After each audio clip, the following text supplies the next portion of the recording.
સ્વરાજના રસપ્રદ બનેલા જંગની, કારણ કે ઘણું બધું અત્યારે જોવા મળી રહ્યું છે.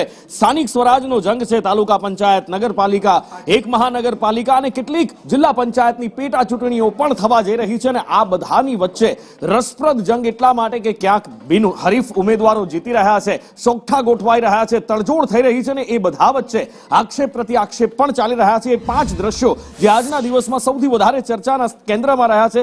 જૂનાગઢમાં આમ આદમી પાર્ટીએ ધમકીની ફરિયાદ આપી છે. ભારતીય જનતા પાર્ટીના ઉમેદવાર પર ધમકીની ફરિયાદ કરી છે. તો બીજી બાજુ ગીર સોમનાથમાં ભારતીય જનતા પાર્ટી અને કોંગ્રેસના ઉમેદવારો અને તેમના સમર્થકો આમને સામને આવી ગયા હતા અને બબાલ થઈ ગઈ હતી. આ બાજુ હળવદમાં પણ બબાલ જોવા મળી હતી અને ફોર્મ પાછું ખેંચવા ધમકી આપવાનો આરોપ હળવદમાં પણ લાગ્યો છે. એની સાથે સાથે વલસાડમાં ઉમેદવાર ગુમ થયા છે, કોંગ્રેસના ઉમેદવાર છે. હવે ફરિયાદ કરવી કે કેમ એની ચર્ચાઓ થઈ રહી છે. ક્યાં છે, શું છે, સંપર્ક વિહોણા થઈ ગયા છે.